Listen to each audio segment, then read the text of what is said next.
Gérard Filoche, je suis un fils d'ouvrier, j'ai été ouvrier moi-même, j'ai fait plein de métiers avant de devenir inspecteur du travail. J'ai visité 9 à 10 000 entreprises, le code du travail à la main, ce qui m'a permis de comprendre ce que c'était la souffrance de ceux qui produisaient les richesses et qui n'en recevaient pas la part qu'ils méritent.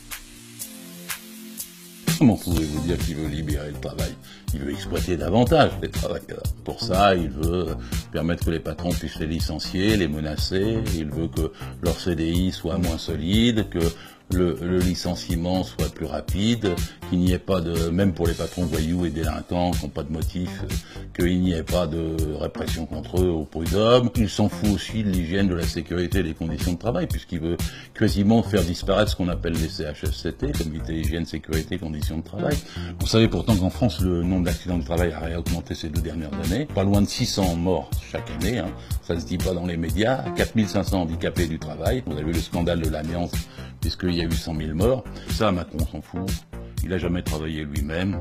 C'est un trader et il voit le travail comme un trader voit les pépettes, l'argent. Emmanuel Macron, c'est une anomalie de l'histoire. Je ne sais pas comment la France a pu arriver à ce que par un mécanisme institutionnel, un homme de cabinet réussisse un putsch. Et quand il est président, il s'arroge tous les droits. C'est probablement un des pires régimes qui s'annonce qu'on aura eu depuis la Seconde Guerre mondiale. D'ailleurs, il veut défaire tout ce qu'a fait le Conseil national de la résistance. Il veut notamment casser le salaire brut. Alors, les gens ne savent pas toujours, ils regardent pas le haut de leur feuille de paye, mais c'est ce qui leur permet de vivre toute la vie, le salaire brut. Hein. Le salaire net, on vit au mois le mois. Le salaire brut, on vit toute la vie. C'est ce qui vous protège des aléas, du chômage, de la maladie, de l'accident et de la retraite.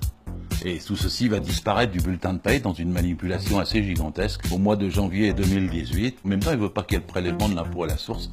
Pour donner la tromperie aux gens, c'est qu'il augmenterait un petit peu le net alors qu'il baissera beaucoup le brut. C'est un cadeau de probablement 450 milliards au MEDEF, le plus grand hold-up qui ait jamais été fait jusque-là. On connaît les pressions, c'est ce qu'on appelle la mobilisation sociale, hein, c'est-à-dire les manifestations de rue. Mais, je le dis, il faut en faire. Ceci dit, il y a une leçon à tirer de l'année dernière, 2016, contre la loi El Khomri. Nous avons fait 14 manifestations.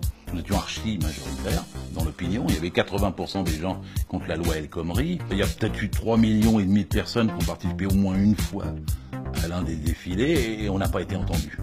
Donc les gens s'interrogent, qu'est-ce qu'il faut faire? Moi, je n'ai pas de consigne ni de moyens d'ailleurs d'en donner, mais j'observe que chaque fois qu'on a gagné dans notre pays, c'était quand les entreprises étaient occupées. C'est-à-dire en 1936, en mai-juin 68, chaque fois qu'il y a eu un tel mouvement que la société était paralysée comme en novembre-décembre 95. Je me dis que si on veut avoir une riposte qui soit à la hauteur et qui permette de gagner sans gâcher des énergies, c'est sûrement un mouvement de ce type qui est nécessaire. Alors maintenant, on ne le décrète pas, c'est aux salariés d'en décider. D'abord, il faut dire aux gens qu'il faut qu'ils sortent la crise de leur tête. Tous les matins, on leur dit c'est la crise, serrez-vous la ceinture. C'est faux. Faux. La France n'a jamais été aussi riche. Il y a 600 milliards d'avoirs français dans les paradis fiscaux. Les 500 premières familles, d'ailleurs, on vient d'avoir l'étude, ont augmenté pratiquement 12 fois en 10 ans leur fortune. 2 milliardaires. 2. Possèdent plus que 20 millions de Français. Il y a 80 milliards de fraude fiscale et les impôts sur les grandes sociétés, hein, c'est-à-dire sur les 1000 entreprises qui font 50% du produit intérieur brut, sont tellement bas que celles-ci accumulent des dizaines de milliards chaque année qu'elles ne le mettent pas dans l'emploi. Elles le mettent dans les paradis fiscaux. Donc on sait qu'il y a l'argent et qu'en fait si on prenait cet argent, parce qu'entre nous, c'est le nôtre, on ne peut pas être milliardaire et honnête. En travaillant, on s'enrichit pas, on se nourrit. Ceux qui s'enrichissent, c'est ceux qui exploitent le travail des autres. C'est à eux qu'il faut imposer une redistribution des richesses, un salaire qui soit pas supérieur à 20 fois le SMIC, et donc des impôts qui soient suffisamment forts au-delà pour pouvoir faire restituer, si crise il y a, si déficit il y a, si dette il y a, pour pouvoir restituer ça, c'est à ceux qui l'ont fait qu'il faut s'en prendre. Je le dis toujours, on peut traquer la fraude fiscale aujourd'hui. Parce que longtemps, les gens, on leur a dit, c'est pas possible parce que les riches vont s'exiler. Mais ils sont déjà exilés, ils sont déjà partis.